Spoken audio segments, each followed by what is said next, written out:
இந்த மேகதாது அங்க கிட்டத்தட்ட 12,500 ஏக்கர் காட்டை அழிச்சுதான் அந்த டேம கட்ட போறாங்க. 12,500 ஏக்கர் காடு, பேர்பட்ட காடு. அந்த மரம் போய் பார்த்தா 300-400 வயசு அந்த மரத்துக்கு. இவ்வளவு பெரிய மரம் எல்லாமே அழிய போகுது. அப்படி கட்டினாங்க, கட்ட போறதுல கட்ட விட மாட்டோம். அதுக்கு நீங்க எல்லாம் ஒரே முடியாது. உங்க கோபம் எல்லாத்தையும் காமிங்க, வெளியில காமிங்க, அற வழியில காமிங்க. அதே போன்று அந்த காட்டுல புலிகள், யானைகள், புலிகள் சரணாலயம், யானைகள் ஒரு அரிய வகை விலங்குகள்லாம் இருக்கு, வன விலங்குகள்லாம் இருக்குது அங்க. அது ஒரு பக்கம் இருக்குது. அதனால அதே நேரத்தில் மத்திய அரசு யாருக்கு சப்போர்ட் பண்ணுவாங்க? கர்நாடகா. ஏன் கர்நாடகா சப்போர்ட் பண்ண? கர்நாடகாவில் காங்கிரஸ் பிஜேபி, காங்கிரஸ் பிஜேபி மாத்தி மாத்தி வந்துட்டு இருக்கு. மத்தியிலேயே காங்கிரஸ் பிஜேபி, காங்கிரஸ் பிஜேபி. தமிழ்நாட்டில் பிஜேபி காங்கிரஸ் இங்க வேலை இல்லை. அதனால அங்க இருக்கிறவங்க, மேல இருக்கிறவங்க கர்நாடகா சப்போர்ட் பண்ணுவாங்க.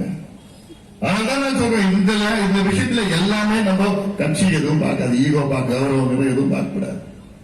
இது நம்முடைய வாழ்வாதாரம் பிரச்சனை. எடுத்துக்கணும், அங்க தருமபுரியில் சௌமியா அன்புமணி அவர்கள் பேசினாங்க, ஆவேசமா பேசினாங்க, சட்டமன்றத்திலையும் பேசினாங்க, தருமபுரியில் பேசினாங்க.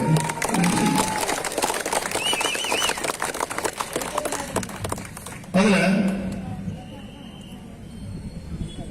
ஈகோசைடு சொன்னாங்க. ஈகோசைடுனா எக்காலஜி, என்வாரன்மெண்ட் வந்து படுகொலை செய்யறது ஈகோசைடு. அது நம்ம அங்க வன சூழியல் நம்ம அழிக்கிறது எல்லாமே ஈகோசைடு சொல்றது. காட்டு அழிச்சு நம்மளுடைய வனப்பகுதி அழிச்சு அது ஈகோசைடு. அதே போல இன்னொரு வார்த்தை சொன்னாங்க, காட்டுக்கு ஈகோசைடு. ஜெனோசைடு என்ன தெரியுமா? இனப்படுகொலை. இலங்கையில இனப்படுகொலை நடந்த தமிழர்களை கொத்து குண்டுகள் போட்டு கொண்டு குவித்தார்கள் அங்க சிங்களக்காரர்கள். அங்க இனத்தை அழிக்கணும்னு சொல்லிட்டு, அதே மாதிரி இப்ப தமிழ்நாட்டு மக்களை அழிக்கணும்னா என்ன பண்ணணும்? தண்ணீர் நிறுத்தணும், சாப்பாடு நிறுத்தணும், உணவை நிறுத்தணும். இதைத்தான் கர்நாடகா திட்டமிட்டு இருக்கிறாங்க. பெரிய பிரச்சனை. நான் பெரிய வார்த்தையெல்லாம் பேசிட்டு இருக்கிறேன். அதனால இதெல்லாம் நம்ம லேசுப்பட்டா எழுதக்கூடாது. ஒரு இனத்தை அழிக்கிறதுனா தண்ணீர் நிறுத்தினா போதும், அழிச்சிடலாம், ஒரு இனத்தை அழிச்சிடலாம். அதனால நமக்கு தண்ணீர் வேணும், அங்க கட்டக்கூடாது. இன்னொன்று, உச்ச நீதிமன்ற தீர்ப்பு 2018 வழங்கியிருக்கிறது. அந்த தீர்ப்பின் படி என்ன சொல்லியிருக்காங்க உச்ச நீதிமன்றம்? 2033 வரை 2 பேரும் அமைதியா இருக்கணும். எவ்வளவு? 2033 வரை தீர்ப்பு வழங்கிட்டோம், 2 பேரும் போங்க, எதுவும் கட்டுமானங்கள் எல்லாம் கட்டக்கூடாது. 2033 பிறகுதான் நீங்க வாங்க. இது வரலாறு, பெரிய வரலாறு. 1990 நடுவர் மன்றம் அமைக்கிறாங்க. 91 இடைக்கால தீர்ப்பு 205 டிஎம்சி கொடுக்கிறாங்க.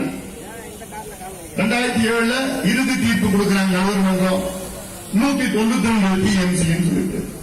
அதன் பிறகு 2013 கெசட் நோட்டிபிகேஷன் நடக்குது. அப்புறம் பிரச்சனை வருது. அதன் பிறகு 2 பேரும் உச்ச நீதிமன்றம் போறோம்.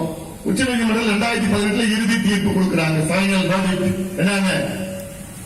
177.25 டிஎம்சி தமிழ்நாட்டுக்கு, பெங்களூர் பிடிக்கிறது 4.25 டிஎம்சி, பாண்டிச்சேரிக்கு 7 டிஎம்சி. குறைச்சிட்டாங்க. நமக்கு எல்லாம் குறைச்சுதான் இன்னைக்கு வந்திருக்கிறோம். எவ்வளவு? 177 டிஎம்சி வந்திருக்கிறோம். வெள்ளக்கார காலத்தில் நமக்கு எவ்வளவு கிடைச்சது? 450 டிஎம்சி கிடைச்சது. ஆனா இன்னைக்கு 177 டிஎம்சி கர்நாடகா மூலமா நமக்கு கிடைக்கணும். அது கொடுத்தது கிடையாது.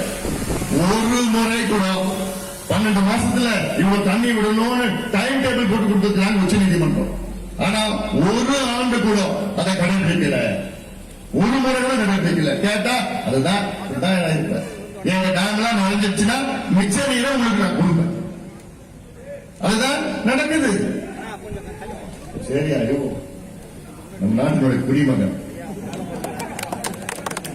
கொஞ்சம் கடையெல்லாம் கொஞ்சம் மூடிட்டு இருக்கிறாங்க. சரி, அது உள்ள போக வேண்டாம். அதனால இதை நீங்கள் ஒவ்வொருவரும் தெரிந்து கொள்ள வேண்டும், புரிந்து கொள்ள வேண்டும். ஐயோ, யாரோ போராட்டம் பண்றாங்க, யாரோட பிரச்சனை இல்ல, இது உங்கள் பிரச்சனை, உங்கள் ஒவ்வொருவருடைய பிரச்சனை. நீங்க ஒவ்வொருவரும் பாதிக்கப்பட போறீங்க. டேம் கட்டினாங்கன்னா ஒவ்வொருவரும் குடிநீர் பிரச்சனை, உணவு பிரச்சனை, உணவு பாதுகாப்பு, ஃபுட் செக்யூரிட்டி இதெல்லாம் நிறைய இருக்குது. அதனால இதையெல்லாம் நீங்கள் தெரிந்து கொள்ளத்தான் இந்த 4 நாள் நடைபயணம், விழிப்புணர்வு நடைபயணம் இங்கே வந்து கொண்டிருக்கின்றோம். அந்த நோட்டீஸ் எல்லாம் கொடுக்கிறோம், அதெல்லாம் படிங்க, அதெல்லாம் ஷேர் பண்ணுங்க. இங்க இருக்கிற பிள்ளைகள், சின்ன சின்ன பிள்ளைங்களா இருக்கு, ஜென்ஸ் தான் சொல்லிக்கிறாங்க. அதனால ஷேர் பண்ணீங்க, லைக்ஸ் பண்ணிக்கீங்க, ரீல்ஸ் போடுங்க. நான் பேசவே மாட்டேன், பேச வச்சுட்டேன். அதாவது சோசியல் மீடியா வச்சு ஒரு ஆட்சி மாற்றமே நடத்திருக்கீங்க. அதே சோசியல் மீடியா வச்சு இந்த மேகதான உங்களால தடுக்க முடியாதா? உறுதியா முடியும், செஞ்சே ஆகணும். அது உங்கள் ஒவ்வொருடைய கடமை, நம் கடமை. காவிரி என்பது நம் உரிமை, அது பாதுகாப்பது நம் கடமை. அதனால்தான் இங்கே வந்திருக்கிறோம். இங்க நீங்கள் எல்லோரும் ஆதரவு தாருங்கள். இந்த செய்தி எல்லாருக்கும் எடுத்துட்டு போங்க, எல்லாம் பேசுங்க. இது விவசாய பிரச்சனை மட்டுமில்ல, நம்முடைய வாழ்வாதார பிரச்சனை, நம்முடைய வாழ்கின்ற பிரச்சனை, சர்வைவில். நம்ம சர்வைவில் வாழ்ந்து இந்த தண்ணி வச்சு தான் நம்ம வாழ்ந்துட்டு இருக்கோம். இல்லைன்னா அவ்வளவுதான், முடிஞ்சு போச்சு, எல்லாம் முடிஞ்சு போச்சு. அந்த வகையில இந்த கூட்டத்தை சிறப்பாக ஏற்பாடு செய்த அத்துணை நிர்வாகிகளுக்கும் என்னுடைய வாழ்த்துக்கள், பாராட்டுகள். நாம் எல்லோரும் சேர்ந்து மேகதாதுணையை தடுப்போம், காவிரியை காப்போம். நன்றி.